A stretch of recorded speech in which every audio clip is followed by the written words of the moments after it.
इस बीमारी को लेकर हर तरह के अनुभव भी हुए हैं।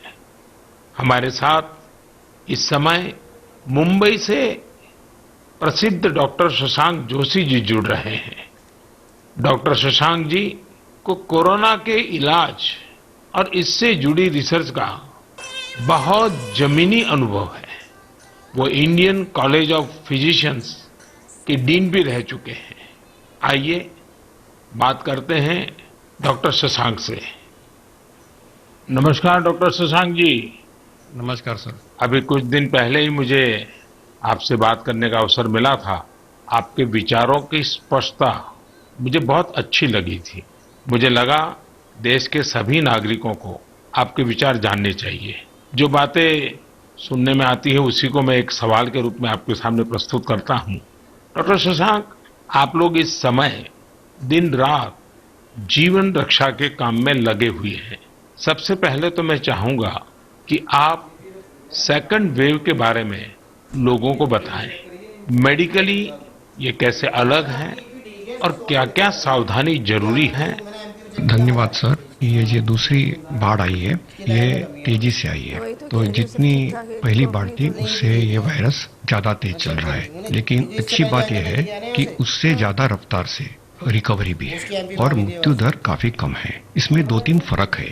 पहली तो ये युवाओं में और बच्चों में भी थोड़ा दिखाई दे रहा है। उसके जो लक्षण हैं, पहले जैसे लक्षण थे, सांस चढ़ना, सूखा खांसी आना, बुखार आना, ये तो सब है ही, और उसके साथ थोड़ा गंध जाना, स्वाद चला जाना, ये भी है। और लोग बड़े भयभीत हुए। भयभीत होने की बिल्कुल जरूरत नहीं है। 80-90% लोगों में इसमें कोई भी लक्षण नहीं दिखाई देते हैं। ये म्यूटेशन जो बोलते हैं, घबराने की बात नहीं है। ये म्यूटेशन होते रहते हैं। जैसे हम कपड़े बदलते हैं वैसे वायरस भी अपना रंग बदल रहा है, और इसलिए बिल्कुल डरने की बात नहीं है। और ये वेव को हम पाल कर देंगे। वेव आती जाती है और ये वायरस आते जाते रहता है। तो यही अलग अलग लक्षण हैं और मेडिकली हमको सतर्क रहना चाहिए।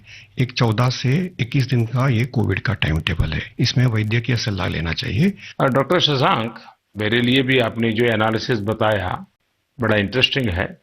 मुझे कई चिट्ठियां मिली हैं जिसमें ट्रीटमेंट के बारे में भी लोगों की बहुत सी आशंकाएं हैं। कुछ दवाओं की मांग बहुत ज्यादा है। इसलिए मैं चाहता हूं कि कोविड के ट्रीटमेंट के बारे में भी आप लोगों को जरूर बताएं। हाँ सर, क्लिनिकल ट्रीटमेंट लोग बहुत देरी से चालू करते हैं और अपने आप बीमारी से दब जाएंगी ये भरोसे पे रहते हैं और मोबाइल पे आने वाली बातों पे भरोसा रखते हैं। और अगर सरकारी दी हुई सूचना का पालन करे तो ये घटनाएं का सामना नहीं आता है। तो कोविड में जो ट्रीटमेंट क्लिनिकल प्रोटोकॉल है उसमें 3 प्रकार की तीव्रता है। हल्का या माइल्ड कोविड, मध्यम या मॉडरेट कोविड और तीव्र कोविड जो सीवियर कोविड बोलते हैं, इसके लिए है। तो जो हल्का कोविड है उसके लिए तो हम ऑक्सीजन का मॉनिटरिंग करते हैं, पल्स का मॉनिटरिंग करते हैं, बुखार का मॉनिटरिंग करते हैं। बुखार बढ़ जाता है तो कभी कभी पैरासीटामोल जैसी दवाई का इस्तेमाल करते हैं और अपने डॉक्टर से संपर्क करना चाहिए। जो मॉडरेट कोविड होता है, मध्यम कोविड होता है या तीव्र कोविड होता है तो वैद्यकीय अपने डॉक्टर के साथ संपर्क करना बहुत जरूरी है। सही और सस्ती दवाई अवेलेबल है जिसमें स्टीरॉइड जो है ये जान बचा सकती है। जो इनहेलर दे सकते हैं हम, टैबलेट दे सकते हैं हम, और उसके साथ ही प्राणवायु जो ऑक्सीजन है वो देना पड़ता है और इसके लिए छोटे छोटे इलाज है। लेकिन अक्सर क्या हो रहा है कि एक नई एक्सपेरिमेंटल दवाई है जिसका नाम है रेमडेसिविर। ये दवाई से एक चीज जरूर होती है कि अस्पताल में 2-3 दिन कम रहना पड़ता है और क्लिनिकल रिकवरी में थोड़ी सी उसकी एड होती है। ये भी दवाई कम काम करती है जब पहले 9-10 दिन में दी जाती है और ये 5 ही दिन देनी पड़ती है। तो ये लोग जो दौड़ रहे हैं रेमडेसिविर के पीछे, ये बिल्कुल दौड़ना नहीं चाहिए। ये दवाई की थोड़ा काम है। जिनको ऑक्सीजन लगता है, प्राणवायु ऑक्सीजन लगता है, जो अस्पताल में भर्ती होते हैं और डॉक्टर जब बताते तभी लेना चाहिए। तो ये बहुत जरूरी है सब लोगों को समझना। हम प्राणायाम करेंगे, हमारे शरीर के जो लंग्स है उसको थोड़ा एक्सपांड करेंगे और जो हमारी खून पतली करने वाली जो इंजेक्शन आती है जिसको हम हिपैरिन बोलते हैं, ये छोटी छोटी दवाइयां देंगे तो 98% लोग सर ठीक हो जाते हैं। तो पॉजिटिव रहना बहुत जरूरी है। ट्रीटमेंट प्रोटोकॉल वैद्यकीय सलाह से लेना बहुत जरूरी है और ये जो महंगी महंगी दवाई है उसके पीछे दौड़ने की कोई जरूरत नहीं है सर। अपने पास अच्छे इलाज चालू है, प्राणवायु ऑक्सीजन है, वेंटिलेटर की भी सुविधा है, सब कुछ है सर। और कभी कभी ये दवाई यदि मिल जाती है तो योग्य लोगों में ही देनी चाहिए। तो इसके लिए बहुत भ्रम पैदा हुआ है और इसलिए ये स्पष्टीकरण देना चाहता हूँ सर कि अपने पास वर्ल्ड की सबसे बेस्ट ट्रीटमेंट अवेलेबल है। आप देखेंगे कि भारत में सबसे अच्छा रिकवरी रेट है।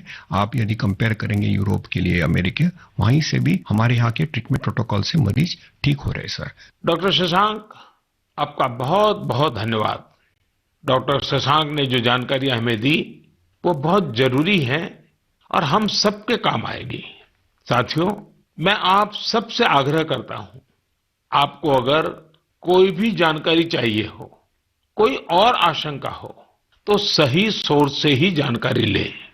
आपके जो फैमिली डॉक्टर हो, आसपास के जो डॉक्टर्स हो, आप उनसे फोन से संपर्क करके सलाह लीजिए। मैं देख रहा हूं कि हमारे बहुत से डॉक्टर खुद भी ये जिम्मेदारी उठा रहे हैं। कई डॉक्टर्स सोशल मीडिया के जरिए लोगों को जानकारी दे रहे हैं, फोन पर, व्हाट्सएप पर भी काउंसलिंग कर रहे हैं। कई हॉस्पिटल की वेबसाइटें हैं जहां जानकारियां भी उपलब्ध हैं और वहां आप डॉक्टर से परामर्श भी ले सकते हैं। ये बहुत सराहनीय है। मेरे साथ श्रीनगर से डॉक्टर नावीद नजीर शाह जुड़ रहे हैं। डॉक्टर नावीद श्रीनगर के गवर्नमेंट मेडिकल कॉलेज में प्रोफेसर हैं।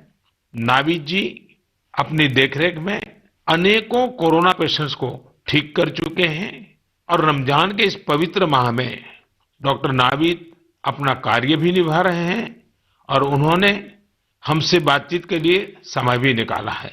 आइए उन्हीं से बात करते हैं। नावीद जी, नमस्कार। नमस्कार सर। डॉक्टर नावीद, मन की बात के हमारे श्रोताओं ने इस मुश्किल समय में पैनिक मैनेजमेंट का सवाल उठाया है। आप अपने अनुभव से उन्हें क्या जवाब देंगे?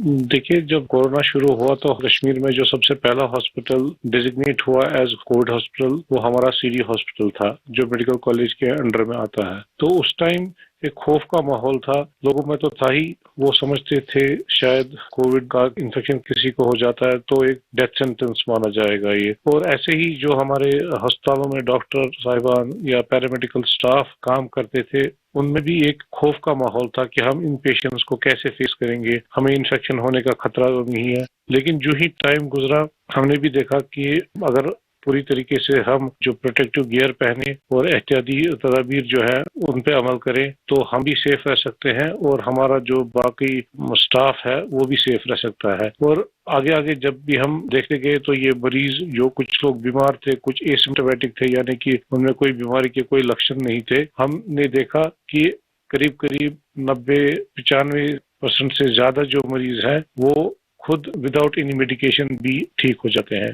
तो वक्त जैसे गुजरता गया तो लोगों में जो कोरोना का एक डर था वो बहुत कम हो गया।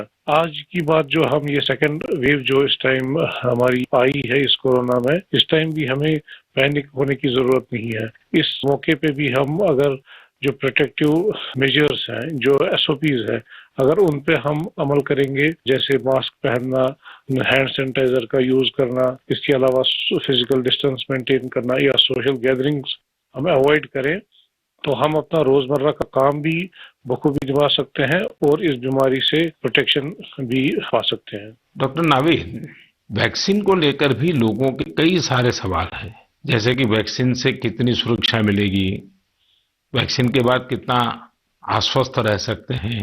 आप कुछ बात इसमें बताएं तो श्रोताओं को बहुत लाभ होगा। जब कोरोना का इन्फेक्शन सामने आया तब से आज तक हमारे पास अभी कोविड-19 के अगेंस्ट कोई इफेक्टिव ट्रीटमेंट अवेलेबल नहीं है। तो हम इस बीमारी को फाइट दो ही चीजों से कर सकते हैं, एक तो प्रोटेक्टिव मेजर, और हम पहले से ही कह रहे थे कि अगर कोई इफेक्टिव वैक्सीन हमारे पास आए तो वो हमें इस बीमारी से निजात दिला सकता है। और हमारे मुल्क में 2 वैक्सीन इस टाइम अवेलेबल है, कोवैक्सीन है, कोविशील्ड है, जो यहीं पे बना हुआ वैक्सीन है। और कंपनीज भी अपनी जो उन्होंने ट्रायल्स की हैं तो उसमें भी देखा गया है कि इसकी एफिकेसी जो है वो 60% से ज्यादा है।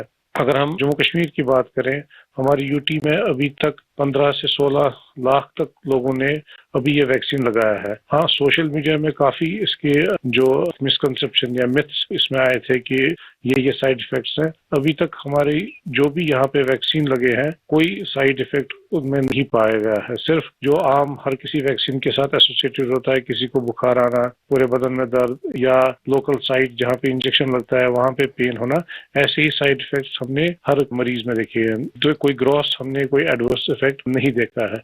हाँ, और दूसरी बात, लोगों में ये भी आशंका थी कि कुछ लोग आफ्टर वैक्सीनेशन यानी वैक्सीन टीकाकरण के बाद पॉजिटिव हो गए। इसमें कंपनी से ही गाइडलाइन है कि उसमें अगर किसी को टीका लगा है उसके बाद उसको इन्फेक्शन हो सकता है, वो पॉजिटिव हो सकता है, लेकिन जो बीमारी की सीवियरिटी है यानी बीमारी की शिद्दत जो है उन मरीजों में उतनी नहीं होगी। यानी कि वो पॉजिटिव हो सकते हैं लेकिन जो बीमारी है वो एक जानलेवा बीमारी उनमें साबित नहीं हो सकती है। इसलिए जो भी ये मिसकंसेप्शंस हैं वैक्सीन के बारे में वो हमें दिमाग से निकालने चाहिए और जिसकी बारी आई, क्योंकि 1 मई से हमारा पूरे मुल्क में जो भी 18 साल से ज्यादा की उम्र के हैं उनको वैक्सीन लगाने का कार्यक्रम शुरू होगा। तो लोगों से अपील यही करेंगे कि आप आए, वैक्सीन लगवाएं और अपने आप को भी प्रोटेक्ट करें और ओवरऑल हमारी सोसाइटी और हमारी कम्युनिटी इससे प्रोटेक्ट हो जाएगी कोविड-19 के इन्फेक्शन से। डॉक्टर नावीद, आपका बहुत बहुत धन्यवाद और आपको रमजान के पवित्र महीने की बहुत बहुत शुभकामनाएं। बहुत बहुत शुक्रिया। साथियों, कोरोना की इस संकट काल में वैक्सीन की अहमियत सभी को पता चल रही है। इसलिए मेरा आग्रह है कि वैक्सीन को लेकर किसी भी अफवाह में न आए। आप सभी को मालूम भी होगा कि भारत सरकार की तरफ से सभी राज्य सरकारों को फ्री वैक्सीन भेजी गई है, जिसका लाभ 45 साल की उम्र के ऊपर के लोग ले सकते हैं। अब तो 1 मई से देश में 18 साल के ऊपर के हर व्यक्ति के लिए वैक्सीन उपलब्ध होने वाली है। अब देश का कॉरपोरेट सेक्टर, कंपनियां भी अपने कर्मचारियों को वैक्सीन लगाने के अभियान में भागीदारी निभा पाएगी। मुझे ये भी कहना है कि भारत सरकार की तरफ से मुफ्त वैक्सीन का जो कार्यक्रम अभी चल रहा है वो आगे भी चलता रहेगा। मेरा राज्यों से भी आग्रह है कि वो भारत सरकार के इस मुफ्त वैक्सीन अभियान का लाभ अपने राज्य के ज्यादा से ज्यादा लोगों तक पहुंचाएं। साथियों, हम सब जानते हैं कि बीमारी में हमारे लिए अपने परिवार की देखभाल करना मानसिक तौर पर कितना मुश्किल होता है, लेकिन हमारे अस्पतालों के नर्सिंग स्टाफ को तो यही काम लगातार कितने ही मरीजों के लिए एक साथ करना होता है। ये सेवा भाव हमारे समाज की बहुत बड़ी ताकत है। नर्सिंग स्टाफ द्वारा की जा रही सेवा और परिश्रम के बारे में सबसे अच्छे से तो कोई नर्स ही बता सकती है।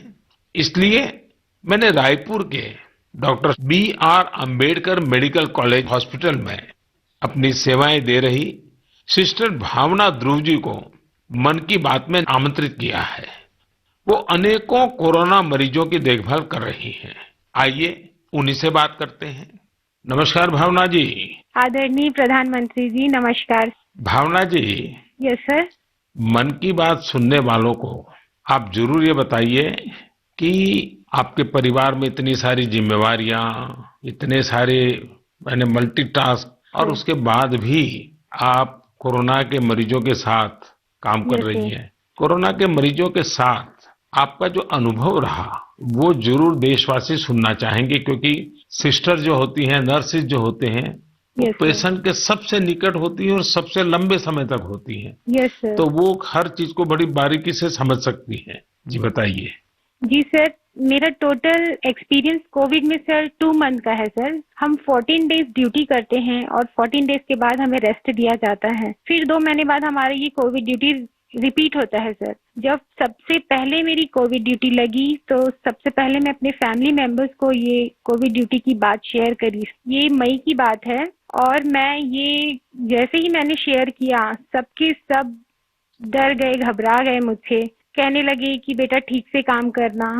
एक इमोशनल सिचुएशन था सर बीच में, जब मेरी बेटी मुझसे पूछी, मम्मा आप कोविड ड्यूटी जा रहे हो तो उस समय बहुत ही ज्यादा मेरे लिए इमोशनल मोमेंट था। लेकिन जब मैं कोविड पेशेंट के पास गई तो मैं एक जिम्मेदारी घर में छोड़ के गई, और जब मैं कोविड पेशेंट से मिली सर तो वो उनसे और ज्यादा घबराए हुए थे। कोविड के नाम से सारे पेशेंट इतना डरे हुए थे सर कि उनको समझ में ही नहीं आ रहा था कि उनके साथ क्या हो रहा है, हम आगे क्या करेंगे।